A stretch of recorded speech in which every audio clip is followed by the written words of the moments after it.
In this life, have you ever wondered how a tiny moment, a seemingly harmless seed of doubt, can grow root deep into your mind and then tear apart everything you cherish most?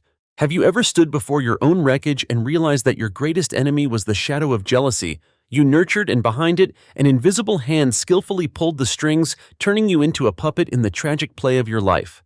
Hey there! I hope you're doing well and that work is going smoothly. Life in America can be so unpredictable sometimes, right? There are moments when everything seems to be on track, and then a toxic wind blows through, sweeping it all away. The story I'm about to tell you today is about just such a toxic wind, a wind that tore my home to shreds, leaving behind only shattered fragments of trust and profound regret. I'm Elijah, the Elijah of years past, the Elijah of a happy little family in a peaceful suburban neighborhood in Southern California. I had an amazing wife named Harper and a precious, intelligent daughter named Mia. Everything felt perfect. I was a software engineer at a tech company in Silicon Valley. My job was busy, but the income was very good. Harper was a kindergarten teacher at a reputable private school. She had a boundless love for children and always wanted to inspire creativity in the young generation. Mia, well, she was the sunshine of our home, the bond that connected my wife and me. Everyone who saw our family would praise us. Elijah's family is so lucky, a kind wife, a well-behaved child, and a comfortable home. Our two-story house with a charming little garden, the SUV parked in the garage, weekend picnics to national parks or summer vacations at San Diego Beach. Everything was like a perfect painting. I believed it too. Harper was truly a family woman. She was thoughtful, meticulous, always putting family first. From cozy dinners cooked with care to keeping the house tidy or reading bedtime stories to Mia, Harper did everything meticulously with so much love. I never had to worry about anything when I was home. All the burdens and stresses from outside seemed to vanish when I stepped through that door where Harper and Mia were waiting. Our life unfolded like a gentle poem woven from simple moments filled with love and understanding. Every morning, Harper often woke up early to prepare breakfast for the family. The aroma of coffee and toast filled the kitchen, waking us with warmth. Mia and I would often race to see who could drink their milk faster, and Harper would giggle watching us. Afterwards, I would take Mia to school, usually telling her fun stories on the way before heading off to work. In the afternoons when I got home from work, Harper and Mia were usually already there. Sometimes Mia would run out to hug me excitedly, telling me about what she learned at school. Harper would stand at the kitchen doorway beaming, and the fragrant smell of food would fill the house. We'd gather around the dinner table telling each other about our day. Harper was always the perfect partner. She not only cooked delicious meals and kept the house tidy, but she also always knew how to listen and share in my work difficulties.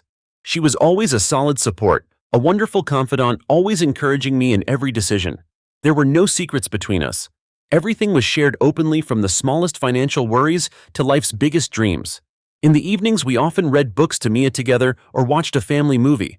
Sometimes Mia would be fast asleep, but Harper and I would still sit on the sofa talking about everything under the sun, from future plans, dream vacations, to memories from our youth. We had a special connection, an understanding that needed no words, and absolute trust in each other. I thought I was the luckiest man in the world, with a complete home, a wife who knew how to nurture, and a daughter who was everything I ever dreamed of. I never doubted Harper's love and loyalty because she always showed it clearly through every gesture, every word, every action. Yet there was something, an ugly instinct hidden deep within me, and I didn't realize it was growing day by day. That was jealousy. Not a blind, outright jealousy from the start, but it smoldered like embers, just waiting for a gust of wind to flare up fiercely. I loved Harper, loved her so much that I wanted her to belong only to me. I liked how many people admired her because she was beautiful, gentle, pure, and radiant. But that very admiration became a sharp thorn in my heart, making me feel insecure. The seeds of doubt began with the smallest things, like tiny specks of dust accumulating every day, seemingly harmless but subtly gnawing at the foundation of trust. Harper was a teacher. She interacted with many parents. There was a male parent named Daniel, a well-known landscape architect, quite handsome and elegant in appearance. His daughter was in the same class as Mia.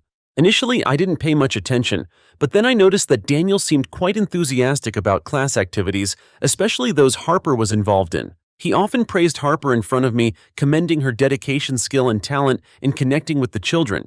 Those compliments seemingly normal at first, but through the eyes of a husband with a predisposition for jealousy like me, they became something unsettling.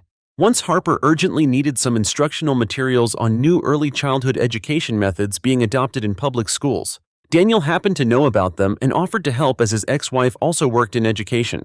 I remember Harper coming home that day, her voice cheerful, saying Daniel was very helpful and had sent her many useful documents via email. It was just a normal story, but for some reason an image of Harper and Daniel sitting together, talking intimately flashed in my mind. I tried to dismiss it, telling myself I was being ridiculous. But then that image persisted, occasionally resurfacing in my mind like a short repeating film. After that, the work-related messages between Harper and Daniel also increased. They exchanged information about organizing school fundraisers, their children's academic progress, or small community projects at school. I knew it was work, but every time I saw Harper holding her phone, my eyes unconsciously followed. Sometimes she was just replying to messages from other parents, but I kept thinking about Daniel. I started checking Harper's phone stealthily. I looked at her call history, her messages on iMessage or WhatsApp. Nothing unusual, nothing beyond professional limits. But the absence of evidence only made me more uneasy, like a shapeless suspicion with no solid ground to resolve it. One evening, Harper was putting Mia to sleep, her phone left on the kitchen counter. A message notification from Daniel popped up on the lock screen. "Hey Harper, have you checked out those STEM program materials for preschoolers I sent you? Let me know if anything's unclear." It was just a work-related inquiry, but immediately a hot sensation surged in my chest. I picked up the phone, reading the message over and over. Harper hadn't replied yet. I thought, why would Daniel be concerned to this extent? Couldn't an experienced teacher like Harper understand her own materials? Or was this just an excuse for him to approach Harper?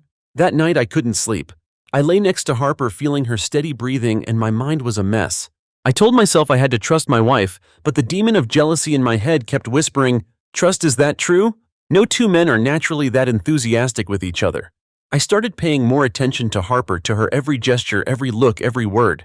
I looked for unusual signs, though there were none. I knew I was doing something wrong, but I couldn't stop. And then that invisible hand began to meddle in my life. My family's once peaceful life, like a soft piece of silk, suddenly saw strange threads appear, subtle stitches woven by an unseen cold hand. Things started to get worse when I received anonymous messages. They came from an unknown number or sometimes through a fake Instagram account. At first they were just vague hints. "Hey Elijah, keep an eye on your wife. A beautiful lady like her is easy to lose, especially in this city." I ignored them. But then subsequent messages became more specific, hinting at Harper and Daniel. "Yesterday I saw Harper and Daniel having lunch at that Vietnamese restaurant downtown. They looked pretty cozy." Or, "Harper seems to be leaving early and coming home late lately. Do you know where your wife goes?" These messages were like pouring oil on the simmering fire of jealousy within me.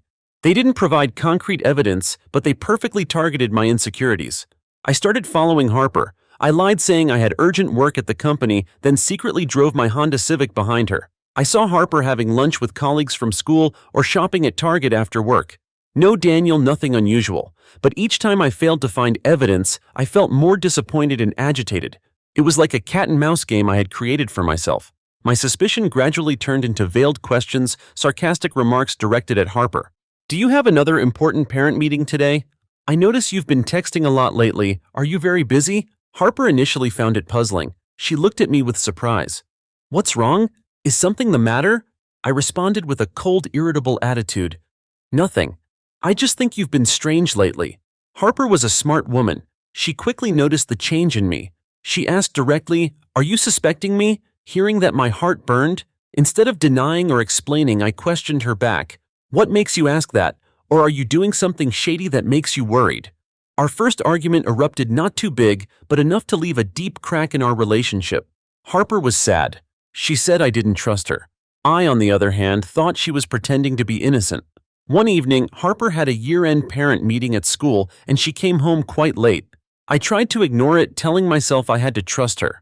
But when Harper walked into the house, I caught a faint scent of a man's cologne on her shirt. I didn't know if it was Daniel's scent, but it was distinctly masculine. Immediately, the demon of jealousy I thought I had killed came back to life. "Where have you been coming home so late?" I asked, my voice strained. Harper looked at me, her eyes tired. "I just finished the parent meeting, you know that. A parent meeting keeps you out this late, and what's with this scent?" I couldn't hold back anymore. "Who were you with? What were you doing to have this smell on you?" Harper froze, looking at me with profound disappointment. "Elijah? Are you suspecting me? You don't trust me." "How can I trust you? You're home late and this smell—" I pointed at her shirt, my voice full of accusation. "That's the principal's cologne," Harper yelled, tears welling up. "He just came from a school party and he stood next to me for a while when we discussed the summer program for the kids. What do you think I'm doing? What do you think I've done after everything I've been through because of your suspicion? I was speechless. Jealousy had choked my reason. I had turned myself into the destroyer. Harper didn't say another word. She just looked at me for another moment, her eyes cold, then turned and walked into the room. The shadow of doubt, which seemed like just a passing cloud, had now turned into a storm, bringing with it ominous premonitions. Gradually, the frequency of anonymous messages increased with more reliable details. The puppet master seemed very familiar with Harper's schedule, even her casual conversations with Daniel. Last Sunday, Harper was at Whole Foods buying groceries for Mia, and guess who she bumped into at the organic produce section? Daniel. They were laughing and chatting for a while. Look how happy she was. This message came with a blurry, distant photo, only showing Harper and Daniel standing close to each other at the supermarket. That photo was like a knife plunging straight into my heart. I nearly went insane. I couldn't control myself anymore. I went home, threw Harper's phone onto the table, and demanded she explain the photo. Harper looked at the picture. Her face turned pale. This is just a photo from when I met a parent at the supermarket. It's normal, honey, I roared. Normal to be laughing and talking intimately like that. Normal for someone to send me a photo. Harper tried to explain, saying Daniel only asked about Mia and they only had a brief, polite conversation. But I didn't listen. The demon of jealousy had blinded me. I still remember that night clearly. We had a very heated argument. The bitterest words I never thought I'd say burst from my mouth. I accused Harper of cheating, accused her of betrayal. Harper sobbed uncontrollably. She said I had insulted her, that she had never done anything wrong to me. She said I had destroyed the trust between us. Mia, my poor child, woke up from her parents yelling, scared, huddled in the corner of her room whimpering. Seeing her, I regained a bit of clarity, but the damage was already too great. After that night, the atmosphere in the house became tense. We lived in the same house, but like strangers. Harper didn't talk to me much anymore. She only focused on Mia, caring for her quietly. I felt regret, but my ego and suspicion still surrounded me. I continued to receive anonymous messages with a more gleeful and provocative tone. Hey Elijah, does Harper look tired? Maybe she's bored with you. Or perhaps she's found someone new. I decided I had to get to the bottom of it. I hired a private detective. I knew it was wrong, that it was a lack of trust in my wife, but I wanted concrete proof to clear my name or to prove Harper had deceived me.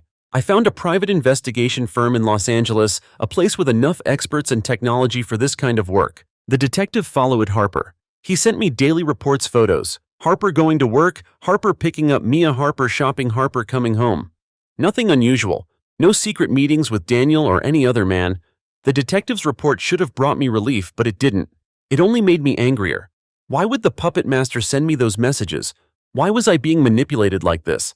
I started thinking deeper. Who had a motive to destroy my family? Who knew Harper's and Daniel's schedules so well? While I was in a state of confusion, an unexpected event occurred. My father, who had moved to a nursing home in San Jose about an hour's drive from our house, was suddenly admitted to the emergency room due to a severe heart attack. I jumped into my car, driving straight north, my heart full of worry. When I arrived, I saw Harper already there. She was standing beside my father's bed, holding his hand. My father saw me. He weakly smiled. Good thing Harper was here. She quickly called for emergency help. Harper explained that she was on her way to pick up Mia when she received the call from the nursing home. She immediately went there and called for medical assistance.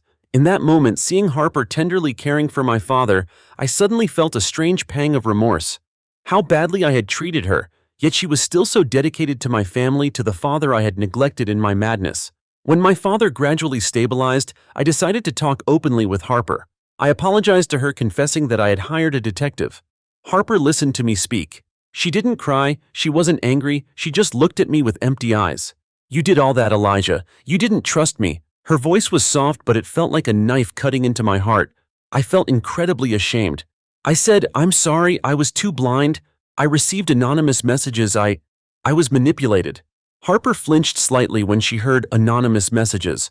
She thought for a moment, then asked, Do you still have those messages?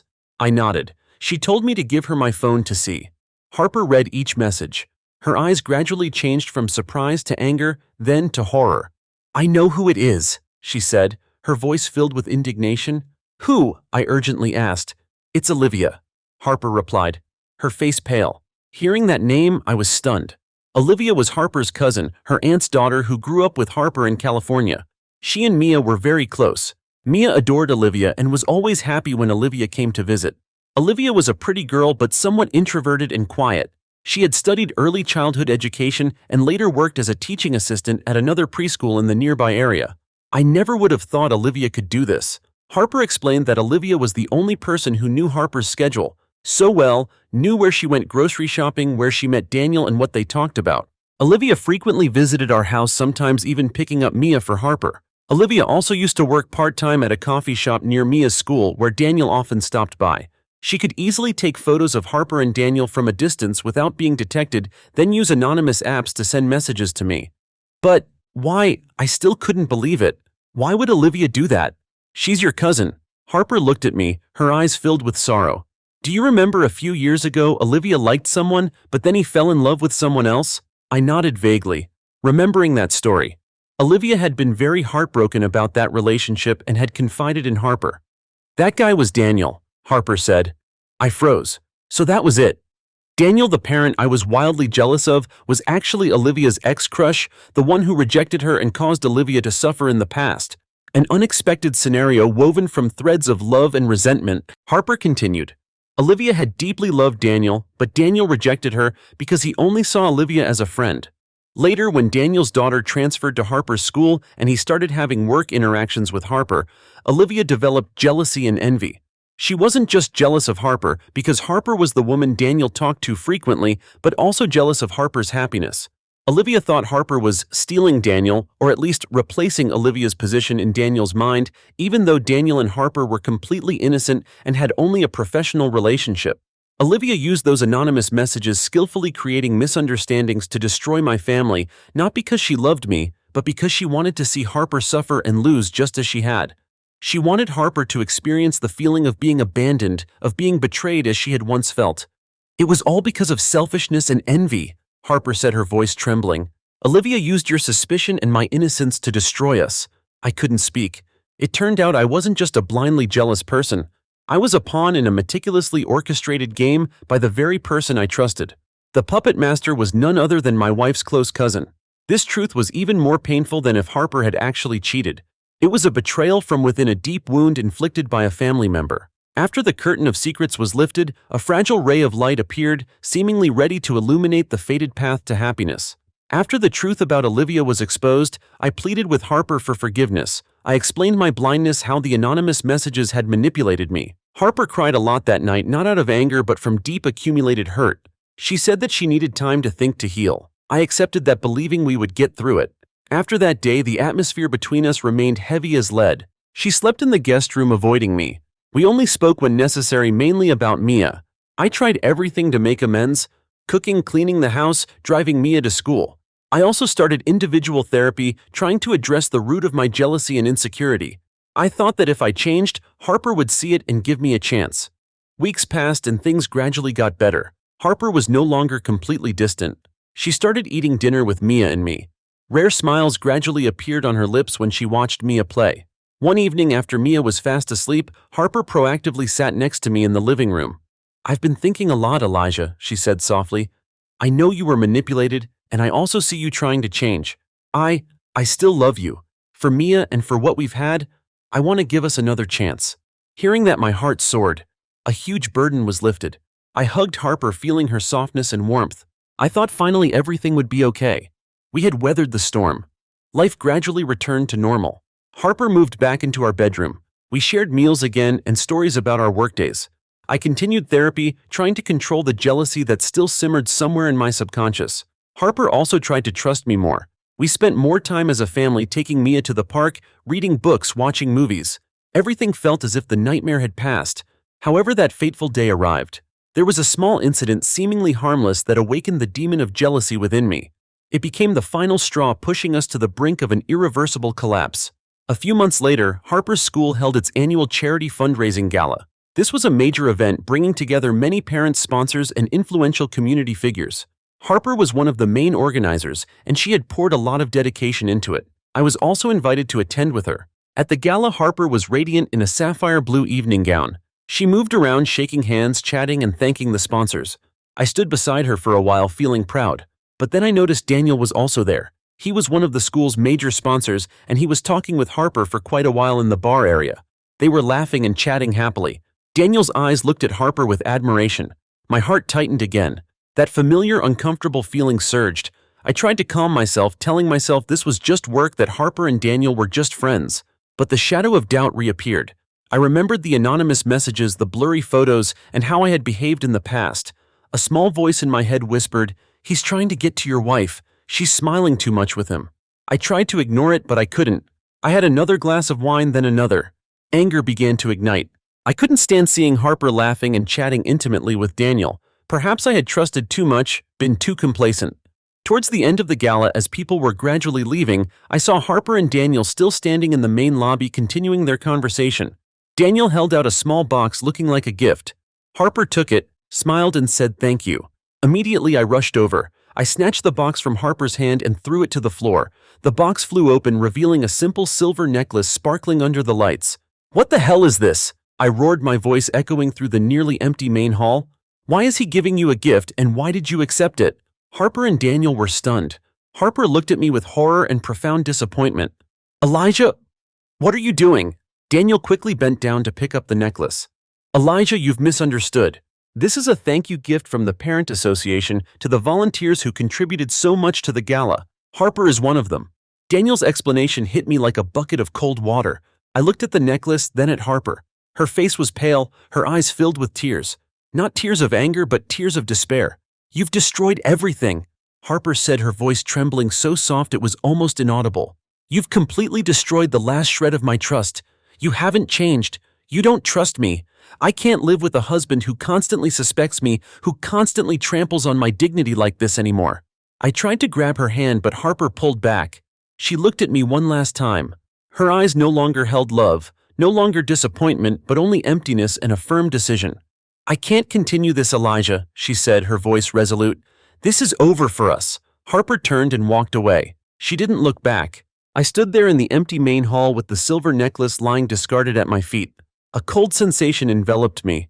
It wasn't Olivia's fault anymore. It was my own. I had been given a chance, I had been forgiven, but I had allowed the demon of jealousy within me to crush that fragile spark of hope with my own hands. After that fateful night, I never saw Harper again. She cut off all contact, didn't reply to messages, didn't answer calls. I tried going to Mia's school, but she had arranged for another colleague to pick up our daughter. I understood that this time things had gone too far. I frantically searched for Harper. I went to her best friend's house where I knew she was staying. I stood outside for hours begging her to talk to me, but she wouldn't come out. I sent hundreds of messages, called dozens of times each day, pleading for her forgiveness, begging for one last chance. I reiterated my promises to change, to control myself, to never let jealousy blind me again. I promised to go to serious therapy, to do everything she wanted. Finally, after several days of my persistent pleading, Harper agreed to meet me at a neutral coffee shop. I arrived early, my heart filled with hope and dread. When she appeared, I saw that Harper had lost weight. Her eyes were dark from lack of sleep, but her gaze was frighteningly resolute. "Harper, please listen to me," I began as soon as she sat down. "I know I was wrong. I was blind. I let jealousy take over. But honey, I've tried and I'll keep trying. We got through, Olivia. We can get through this. I'll do anything for you to trust me again." Harper looked at me, a sad, empty smile appearing on her lips. "Elijah, you had a chance. You learned the truth about Olivia, and I gave you a chance. I tried to trust you, tried to soothe the wounds." She paused, taking a deep breath. "But in the end, just a few months after everything seemed okay, you did the same thing again." The principal's cologne. "Elijah, you suspected me again for such a baseless reason, even when you knew how much I was hurt by your previous suspicions." "I'm sorry, Harper. I lost control. I didn't know what I was doing. I promise it will never happen again." I desperately reached for her hand, but Harper pulled her hand away. "No, Elijah." Her voice was soft but as certain as a verdict. "You can't control it, not because you don't want to, but because it's inherent in you. You said you would change, but you didn't. Once trust is broken, it's very hard to mend. When trust is broken a second time, it's no longer a crack, it's a complete shattering. I can't keep living in that fear and suspicion. Every time I come home late, every time I talk to another man, I have to worry about how you'll react. I can't keep proving my innocence to a husband who is always blinded by jealousy. I no longer have the strength to keep enduring this, Elijah." My tears began to stream down. "Don't say that, Harper. Think about Mia. What will happen to her if her parents aren't together?" "I've thought about Mia a lot," Harper said, her voice choked with emotion. "And that's why I have to do this. I don't want her to grow up in a family where her parents don't trust each other, where the atmosphere is always heavy with jealousy and arguments. Mia deserves to grow up in peace and happiness, and I can't give her that when I'm with you, when you still carry that nature within you." Harper stood up. "I've made my decision, Elijah. We can't continue this anymore." I was stunned. She was no longer angry, no longer crying. There was only extreme weariness and an unshakable decision. Trust had been exhausted, and my jealous nature had pushed Harper away forever. I had been given a chance, but I had thrown it away with my own hands, regrettably and bitterly. After that fateful meeting at the coffee shop, I had no hope left. Harper's words were like a final knife cutting into my heart, not with anger but with finality and despair. She no longer believed that I could change my jealous nature. A few days later, I received a call from Harper's lawyer. Everything happened quickly, coldly, and without emotion. Harper wanted a divorce. She requested full custody of Mia and reasonable financial support. I didn't dispute anything. I accepted all the terms Harper set because I knew I no longer had any right to demand. Everything was settled in silence without noisy disputes. Our house was sold. Harper and Mia moved permanently to Houston, where her family was to start a new life. I moved to a smaller apartment in the suburbs closer to my company. Every time I came home from work, I faced extreme loneliness. The apartment was empty without Mia's laughter, without the fragrant smell of food from Harper's kitchen. There was only me and the ghosts of the past. I remembered evenings Harper read stories to Mia, remembered times she prepared breakfast for me before work, remembered even the small arguments about choosing wall paint colors. All of it now just memories, beautiful but painful memories, reminding me of what I had lost. I still saw Mia regularly according to the court-ordered visitation schedule. Usually every few weeks I flew to Houston, or Harper brought Mia to California for me to see her. She still hugged me, still called me dad, but I could feel an invisible distance between us. She had grown a little older, and I know she witnessed everything that happened. The sadness in her eyes is the greatest indictment against me. I know I hurt her, took away her complete family. My story is a costly warning. Never let the blindness of emotion cloud your judgment. Don't let anyone, whether family or stranger, sow doubt and destroy your happiness. Trust is the foundation of every relationship, and once it's shaken, it's incredibly difficult for it to stand firm again. For me, it couldn't. If you're watching this video, I hope my story serves as a wake-up call. Cherish the happiness you have and hold on to your trust in the people you love. Life is complicated enough. Don't create unnecessary tragedies for yourself, only to live with regret like I do. If this story touched you, please leave a comment below to share your thoughts. Don't forget to like and share this video with your friends and family, and subscribe to the channel so you don't miss the next stories. Thank you all very much.